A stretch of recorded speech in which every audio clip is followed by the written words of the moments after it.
without any further ado, I believe we should let them take over and entertain us for the next 45 minutes. Pete and John, thank you so much for coming, and microphone and camera is all yours. Well, thank you, Gabe, and thank you to the Tumwater Chamber for giving me an opportunity to give you an update on the state of the city of Tumwater. I'm going to try to share my screen here. I'm new to this technology, so bear with me, and hopefully this will work.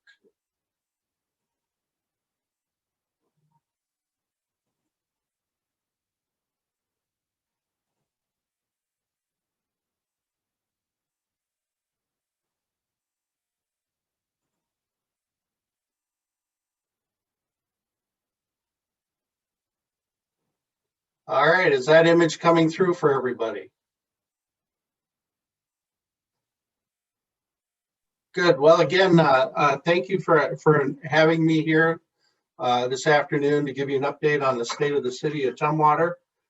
This presentation will primarily look back at the accomplishments in 2020, but I'll also look a little bit forward to 2021, kind of give you a taste of some of the things we're working on there.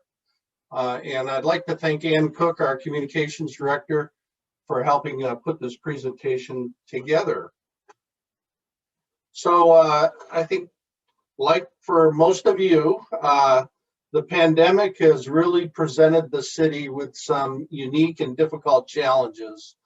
We had to figure out how to operate safely in a COVID environment, adapt to the ever-changing federal and state regulations that were there, and trying to estimate our fiscal impacts. And so because of the fiscal uncertainty, we had to close our facilities, some of our facilities for a while, reduce staffing, and defer some planned purchases.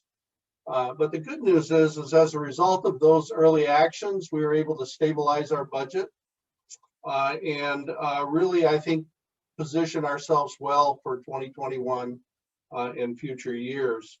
Of course, we've had, the grace, I guess, of support of the taxpayers, supporting 3 public, tax measures that are specifically targeted to different parts of city government. Several years ago, a public safety levy that is supporting our parts of our police and fire services, our transportation benefit district, which is generating quite a bit of sales tax that's going into street maintenance and sidewalk maintenance. And then most recently, the Metropolitan Park District, which is allowing us to staff up and expand our parks and recreation programs in Tumwater. We've also been fortunate the latter half of this last year, the sales tax revenue picked up considerably. We're not sure if it's one-time money that people are spending as a result of some of the federal stimulus or perhaps some of the state agencies stocking up on supplies. So we'll have to see how that plays out this year. But at least, again, we closed out the year, I think, in reasonably good financial shape, in part as a result of that, and also, of course, some Federal CARES Act money, some of which we passed through to a number of nonprofits. We also, I would just point out that as part of our response to the pandemic, we developed a Tumwater to Go interactive map in cooperation with the Tumwater Chamber. So we provided information early on which restaurants were open and or closed, and also which ones offered takeout service. So that was a nice little addition to something we could do to help promote Tumwater business. I'm gonna try and pull this, I don't know where to, let me do this. There we go.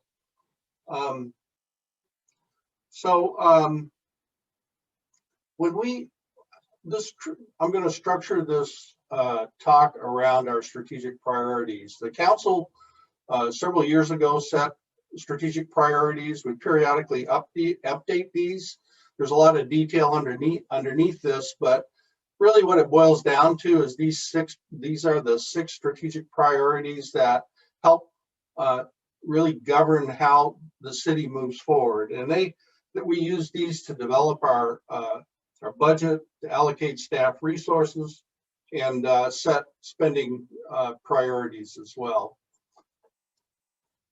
And I'll talk a little bit about each of these. If I can get my screen to go forward. This is not good.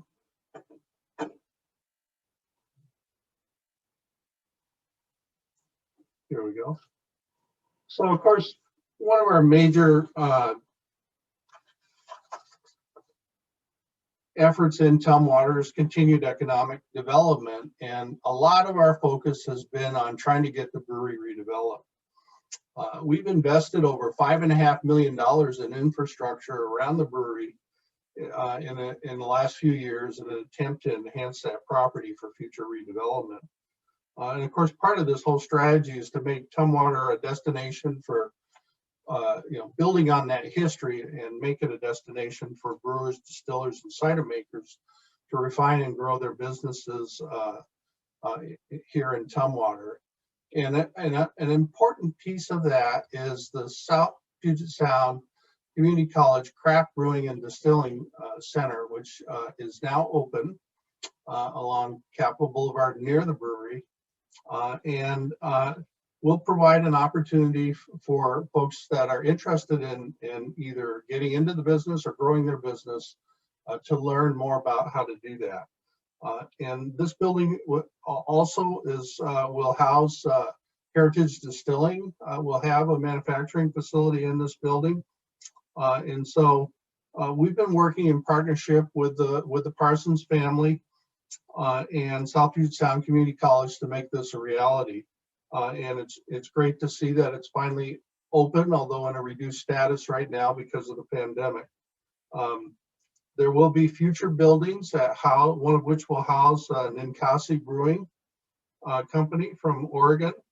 And we're hoping to see other craft manufacturers, retailers, and perhaps even some housing as part of this development. This is really a unique setting right along the river. They're going to, as part of this, they plan on building an amphitheater for outdoor performances and completing a piece of the Deschutes Valley Trail that fronts the property along the river, which we eventually hope to connect to the rest of the trail in the next few years. On the right is an interesting group of photos showing that Shoebox Spirits using water from well 24. Well 24 is one of the original brewery wells, and we redeveloped that well and brought it into production. And so they come down and periodically get a refill of that artesian water and use it in their products. So that's part of our effort to promote and build off the history of the Tumwater Brewery. One of the other things we're doing to help promote the history of Tumwater and build on that brewery history is rehabbing the historic district at the base of Tumwater Falls. And several years ago, we were given the old brew house tower, and have been since engaged in an effort to restore this tower. And so you see on the left a photo a couple of years ago that I took of the brew tower before we engaged in a restoration effort, and on the right where it stands today. The first step in this restoration is what you see there, the restoration of the exterior brickwork and the roofs on the building to stabilize the structure. And we have completed that work. That is about $2.6 million. That's been partially paid for through a state grant. And right now, with city funds, we're hoping to raise private funds as well to help continue that effort, as well as the next step, which would be to install an interior steel framework within the building and reinforce the foundation to make it resistant to earthquakes. So if you haven't been down to Historic Park recently, go down, take a look. It's a pretty amazing building, and we're really proud of the work that we've done so far. Other commercial development, of course, is happening in Tumwater. These are just a couple of examples of businesses that are happening in Tumwater. The H.D. Fowler Company is southeast of the airport, a rather large company that provides pipe fittings, valves, and pumps for water supply, wastewater treatment, irrigation, and energy systems. Vision Health is a new optometric services facility with 4 optometrists and many staff providing eye care services. That's right next to Brewery City Pizza. There's a lot of other development going on. I don't show pictures of it, but Key Bank over on Cleveland next to Safeway is being remodeled into a Starbucks. There's a large new development that the Chehalis tribe is working on I-5 and 93rd. And across from there is a new light industrial subdivision that the Kaufman Company is putting in called I-5 Commerce Place. Black Hills Home Services, which is a very large HVAC, plumbing, and electrical contractor southeast of the airport, is doing a pretty significant upgrade to their buildings and facilities. And also, you may have noticed off of Tumwater Boulevard, there's a new Domino's Pizza and Martial Arts Center. So there's a lot of smaller commercial development going on as well. The state has invested heavily in Tumwater. Most recently, they're completing the National Guard Readiness Center. That's out by Bush Middle School. That's a $40 million facility that for the National Guard units in Olympia and Puyallup that'll work out of that building.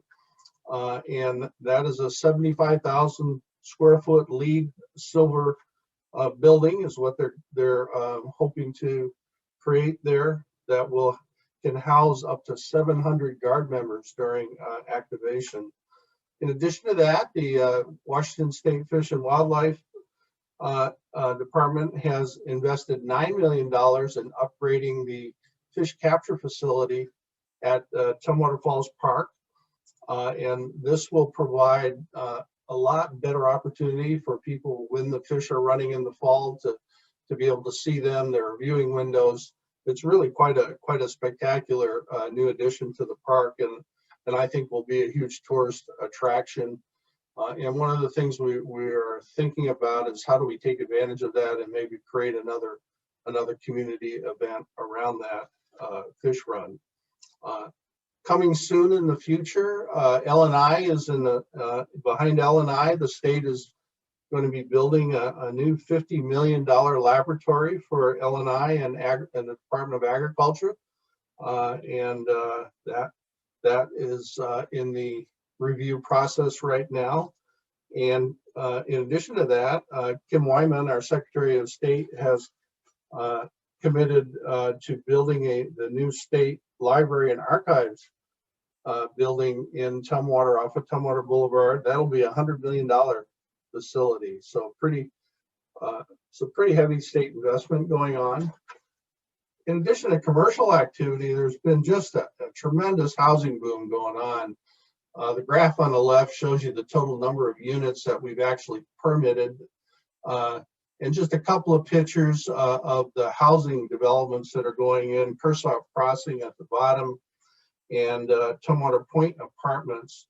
Right now, so last year we issued 260 single-family home permits and permits for 54 apartment units in one apartment development. But I would add that in addition to that, we currently have 23 active single-family subdivisions that have over 1,500 lots total. Those are partially built out. There's still about 960 lots that are available and in the process of being built on. There are currently 3 apartment complexes in various stages of construction. Some are like Tumwater Point Apartments is nearly done. Those 3 apartment complexes in total will bring another 415 living units online. So a lot of housing in Tumwater. It's really, frankly, a challenge for our staff to keep up with that effort. I just thought this was an interesting illustration. Back in 2019, I took a picture of the area out by the preserve. This is southeast of the airport. If you've never been out there, basically in January of 2019, it was essentially an open field that they were in the process of building the infrastructure. Today, 2 years later, that is nearly completely filled with houses. It's just amazing how quickly they're putting up houses in that area. And there's another substantial phase to this development that will be added this year. They've already pulled permits for over 150 houses between this and other developments in Tumwater.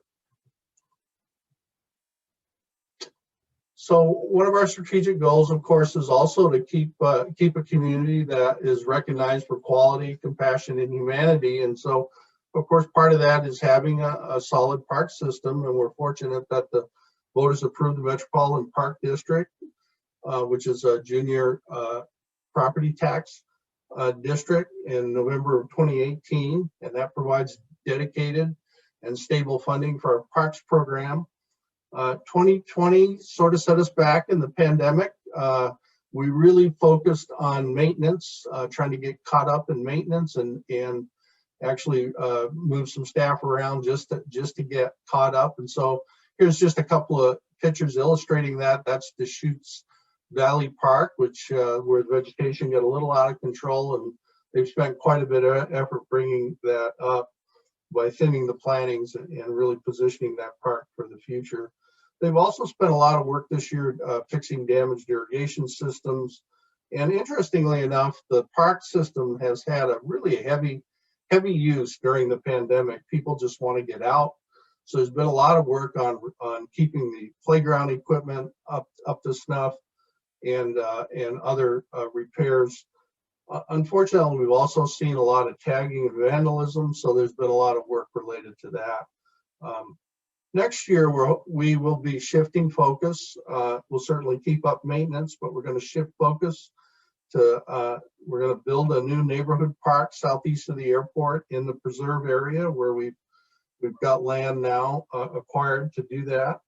We'll be working on a number of relatively smaller playground maintenance and safety improvements on our parks, building some new restrooms in the Tumwater Hill Park and the Barcliffs Park on the east side of Tumwater, northeast Tumwater, kicking off and building our cultural arts program and community arts program, and continuing to work with the Olympia Tumwater Foundation on our cultural heritage and history programs. We'll also begin planning for a new community center this year, we hope. That won't be built for a few years, but we've got to start that process now. One of the really cool things and one of the investments we've made in the brewery areas is in Tumwater Falls Park. We're adding a new segment. It's just about done to the Tumwater Valley Trail. This is a trail that starts down at Historical Park and will eventually end up south of the golf course and across the river over to our Pioneer Park up of Henderson. So this is about a 3/10 of a mile segment, probably one of the more expensive segments because there was a lot of retaining wall construction needed here, over $2 million. About half of that, a little more than half of that has been paid for with a federal grant. I should add, this isn't just a trail. This is also going to include a number of historical elements. You can see kind of at the base of the restaurant there, some simulated railroad ties, because this is on a historic railroad bed, as well as informational kiosks. They're still doing the plantings, and of course the park itself has been closed during the pandemic, so we're hoping to finish up that work here in a few months and make this open and available for people. I think it's going to be one of the most popular segments of trail in Thurston County. it's a spectacular trail. I've had a chance to walk on it. You get some, because you're up higher, you get some spectacular views of the river and the falls. In addition to that, you know, part of what makes Tumwater what I feel like a community are all the community events that we do in our Parks and Rec program. And unfortunately, the COVID pandemic set us back in that regard. But in spite of that, the Parks and Rec staff did an amazing job. They got creative and held several community events. I have on the left here a picture of Christmas Cruisin'. That was our Christmas event instead of a tree lighting where people drove through and got their picture taken. That was really cool. And on the right here, an illustration of the services we continue to try and provide to our seniors. In this case, a drive-through picnic event. We also have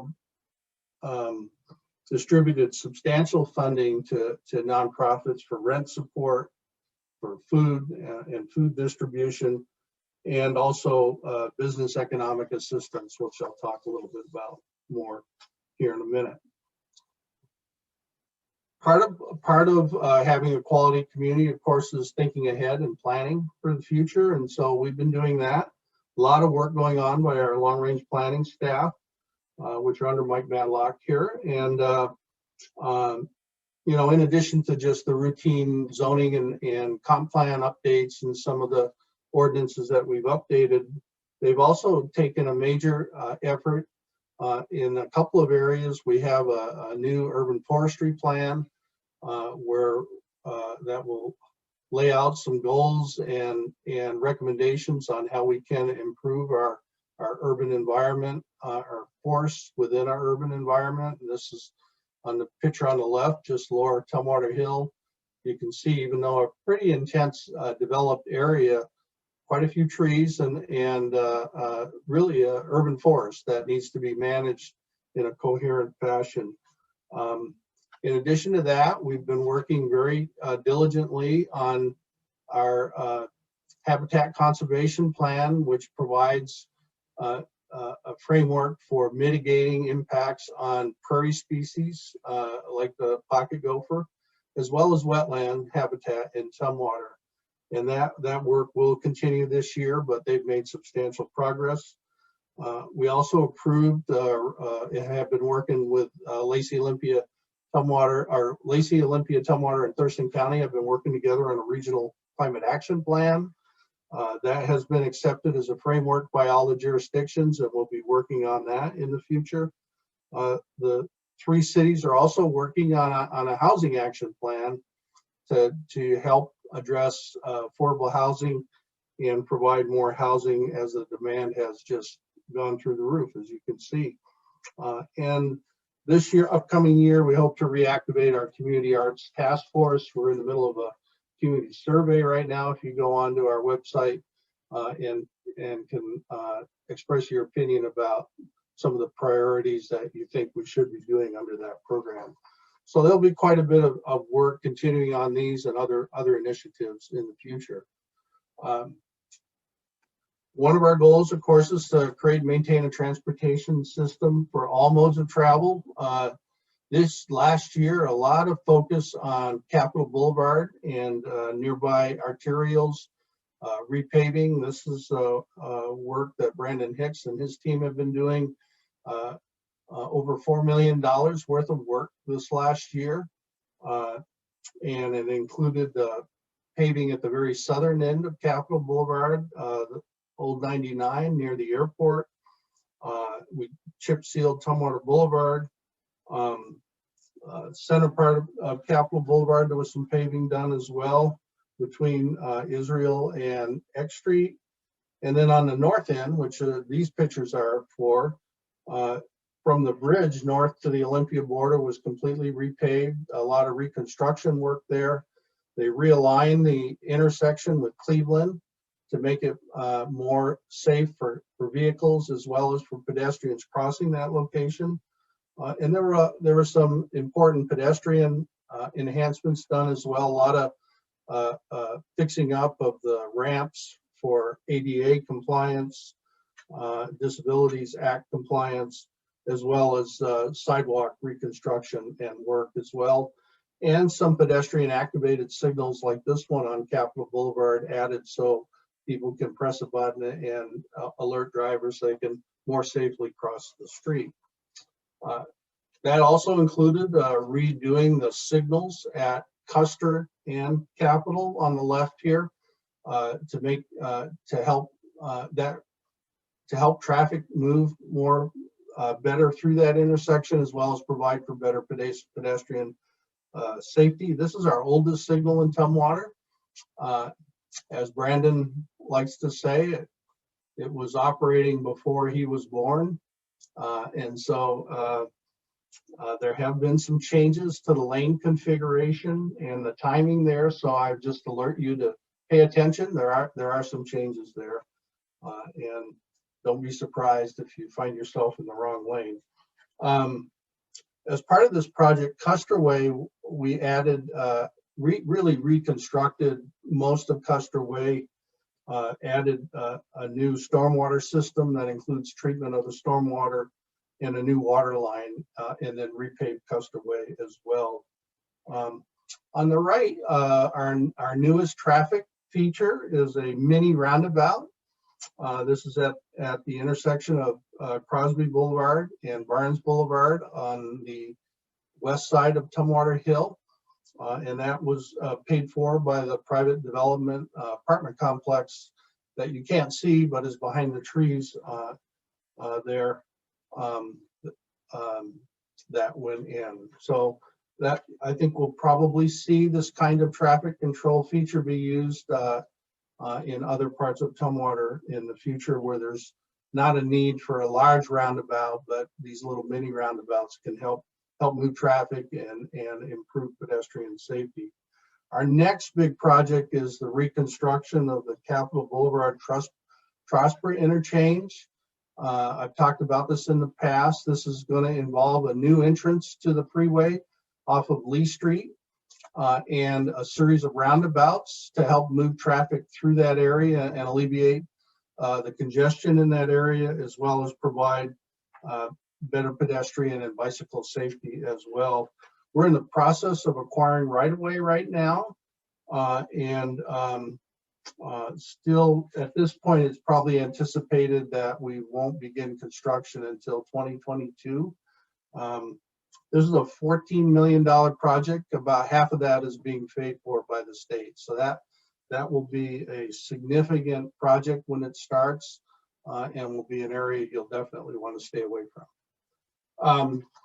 So we also, of course, want to invest in our organization, and part of that is the safety of our employees. And one of the big things we did this last year was make some improvements for our firefighters. So we installed exhaust capture system at the headquarters fire station. We have this kind of system already at our North End station. When these trucks start up, of course, they create diesel fumes, and this is a way to evacuate that and minimize the exposure of our employees to those fumes. We've also purchased, are beginning the purchase of a second set of turnout gear. So when the firefighters become exposed at an event, they can switch to clean gear and continue their work. And as part of that, they then can wash the chemicals off of their gear in this new washer extractor system that's been installed at the headquarters fire station. We're also moving to an annual physical exam process as well. I should mention that we continue to have discussions with particularly Olympia, but also District 3 and Lacey, about how we might regionalize our fire system and try and ultimately provide better service and save taxpayers money. The police department has really been struggling with staffing. They're now fully staffed. And on the right here, you see an illustration. We now, for the first time in 5 years, have an officer dedicated to traffic enforcement. So If you like speeding, be careful. We'll be out there more this year. You know, our police respond to a lot of difficult situations and sometimes put their lives on the line, but you don't really think about them out there routinely doing their work, just driving around. Here on the left is one of 2 accidents that occurred where officers got hit pretty severely by people not paying attention. And so it can be dangerous for them sometimes just doing the routine work that they do. This last year, we also spent a lot of time through our Public Health and Safety Committee on the council trying to take a deep dive into our police department. This is really in response to some of the social justice issues you heard about this summer, and just trying to learn more about our hiring practices, training, use of force, and other activities. And that work has been compiled into a report that is been in the process of being finalized and released for review. And so I hope that you'll have a chance to take a look at that and provide us some feedback on how you feel our police department is doing. There are a number of recommendations in that report on things that we think can help move the department forward. Although again, in general, my opinion is I think they're doing a darn good job, and we really aren't making any significant recommendations to change, you know, how we deploy resources for the department. So, and then lastly, I just wanted to mention in the police department that a new Capital Metro Investigations team has formed. This is required by Initiative 940 to have independent investigations whenever there's a deadly force used by the police department. So Olympia, Lacey, Tumwater, and Yelm have joined together to form a regional investigation team, and citizens have been appointed. And so when one of these incidences occurs in Tumwater, which is pretty rare, that team would be activated to do an independent investigation of that deadly force incident. One of the other things we're doing is to address a need in our public works department. You know, part of having a high-performing organization is providing the staff with the facilities and equipment that they need to do their jobs efficiently. The public works department has been operating out of our shops behind City Hall since really the mid to late 1980s. And they've really outgrown that facility. Several years ago, we purchased the Trails Arena. And on the left, you see a conceptual design. Will be that property includes 2 parcels, and the one on the left will be our new shops for the public works staff, and allow them to have a much more robust facility to support their efforts. And on the right, we'll have a new community park. And we're also going to incorporate into the administrative building a new community meeting room as well. One of our other initiatives is to be a leader in environmental sustainability. A couple of the things that we have done already to move in that direction, in addition, of course, to setting out the framework in our climate action plan, is we've converted all of our city operations to electric power provided by this Skookumchuck wind power facility that's part of the Puget Sound Energy System. And just an illustration of one of the smaller things that we're doing is we every year we have a community drop-off event. This last year, it was quite successful in spite of the pandemic, had over 450 vehicles. And we focused on paper shredding, kept it simple, food collection, and donations to the food bank and the Together organization as well. But very successful event. I mentioned we did some stormwater work in Custer Way. We have an internal green team that's now focusing on city operations and how we can make our operations more energy efficient. And of course, all of the efforts we're doing under the Climate Action Plan, Urban Forestry Plan, Habitat Conservation Plan, all of those things will be contributing to our efforts to to try and help reduce our carbon emissions. We will be hiring a new sustainability coordinator to help coordinate all of these efforts. So, first of all, I just want to start by saying thank you for hanging in there during these very difficult times.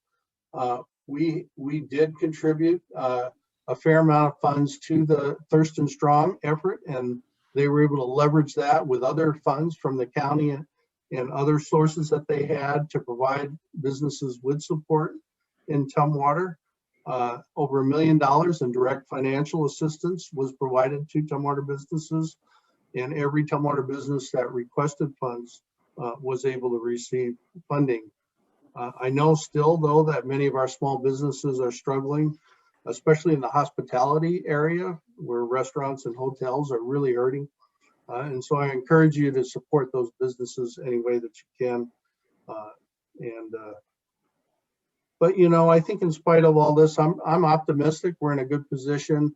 I mentioned early on, I think the city government is financially sound. We're still seeing strong development, both commercial and especially residential. And that, I think, provides a good foundation for the future at Tumwater. So I'm really optimistic that all of this will add up to a good year this year. Hopefully by the middle of this year, we can get the clearance to have a 4th of July parade and get together as a community and enjoy the company of one another in our community in the future. So thank you. Thank you, Pete. I'm going to open the floor for questions here. Both John and Pete can answer some questions. There's been a couple of them already in the chat. If you guys can read that. First one, Kevin Harris asking about the farmers market. Is there's going to be a location centralized and in the long term? So one of our long-term goals as part of moving the public workshops over to the Trails Arena is that also provides us with space right now on the corner where the farmers market is. We'll be able to move those shops which support our Parks and Rec program either to the new arena or to the space that's created in the back of City Hall.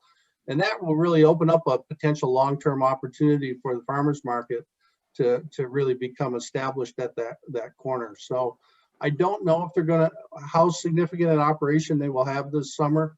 I haven't heard yet. The other question. If I could just chime in real quick, I believe they are for this summer actually looking at the property adjacent to Peter G. Schmidt Elementary School.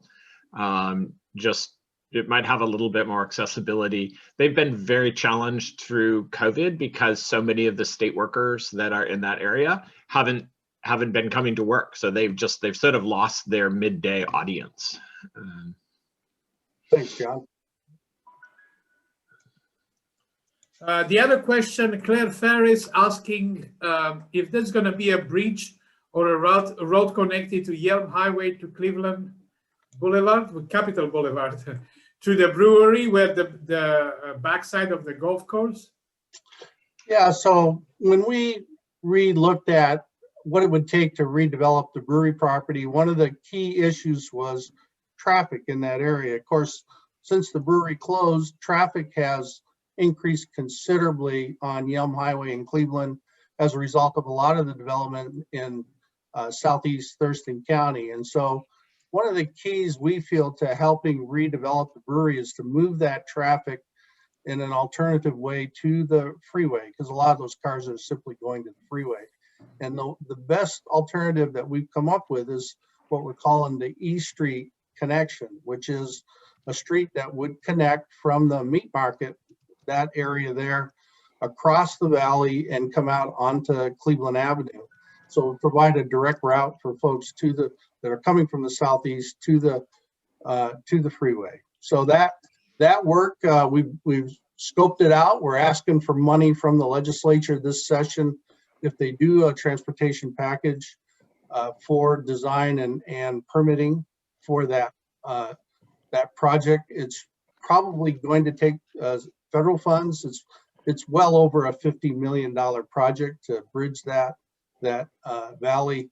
And so we'll be looking for federal support as well once we get to that point and we're ready to do. That's probably a few years away. Mayor Pete, is there any schematics showing tentative plans at this point? We do, you know, I think it would be worth it to come back and probably talk about that and the Tumwater, the Capitol Boulevard Trosper interchange projects, because those are pretty significant projects. Yeah, here's Ann, I think, has helped me here in putting this up. So that's a conceptual diagram of it. In fact, if you got 30 seconds, can we play the video on this? Yeah, While I don't While see why she's not. setting up the video, there's a page on our website that is all about E Street. So you can actually go and find this document and some others and watch the video. Show it to your friends. Let's watch the video.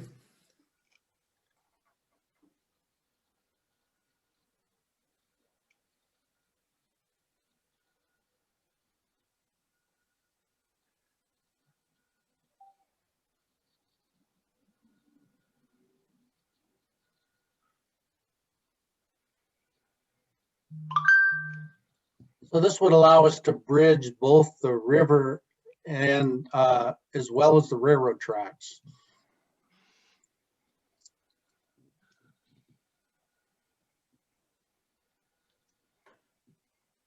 Looks pretty good.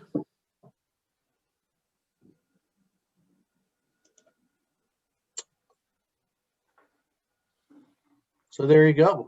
There's an overview of that. Ann or John, do you have a diagram of the Trosper Capitol interchange as well? Since we had a question on that. I don't have anything handy on this computer I'm working off of. I don't know that I have one. Give me one moment, I may, but there might be Okay. other questions. Other questions? Yeah, while we wait, is there any questions?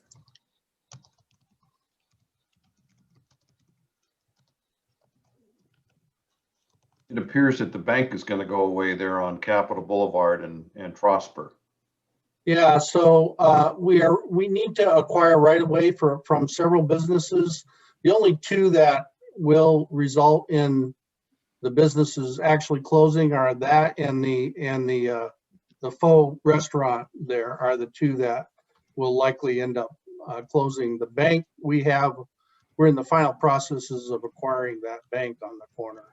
My understanding is they are looking at an alternative location in Tumwater. Of course, all of those businesses get, we go through a detailed appraisal process and they get fair market compensation for any impacts on their business.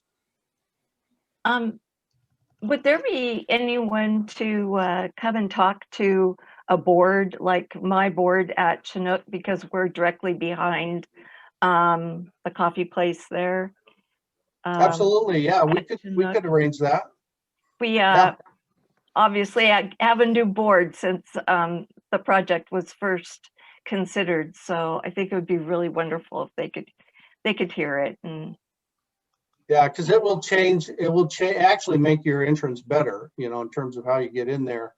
But it will change the impacts on your parking, because the idea is to swing a road around the backside of Burger King to allow access to those Starbucks and some of those businesses, because they won't be able to, traffic won't be able to turn left into them.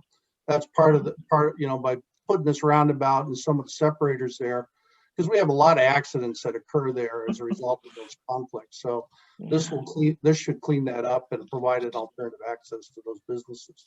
But yeah, it'd be great if just let us know and send me an email, Kathy, and we can figure out when to do that.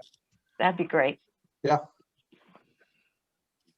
And I might add, if any of you are a member of any other organization, you want to hear this presentation or a shortened version of this, I'd be more than happy to give that to you. Cool. Great. Very nice. I see Anne is still looking for the stuff. Any more questions?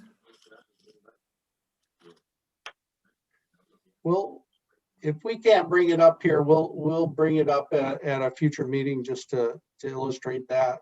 Again, we're in the right-of-way acquisition process right now. So it's likely it'll be next year before we actually do the construction out there. So I did find one of the sketches, but it's an older one. Okay. It's not in living color, so I think Okay. we should just come back. All right, we can do that. That's Any fine. other questions? Oh, the question about the golf course, whether the entrance to the golf course will be moving. Yeah, so part of our investment in that East Street bypass is to actually change the entrance, working with the craft district to change the entrance to the golf course and the athletic club. So it will you can kind of see the cut in the hillside there where the new entrance will be, about halfway between East Street and the hotel. And so you'll be able to come in that way. And then that entrance that's currently there will eventually be closed off because it would interfere with that roundabout configuration that you saw in the video.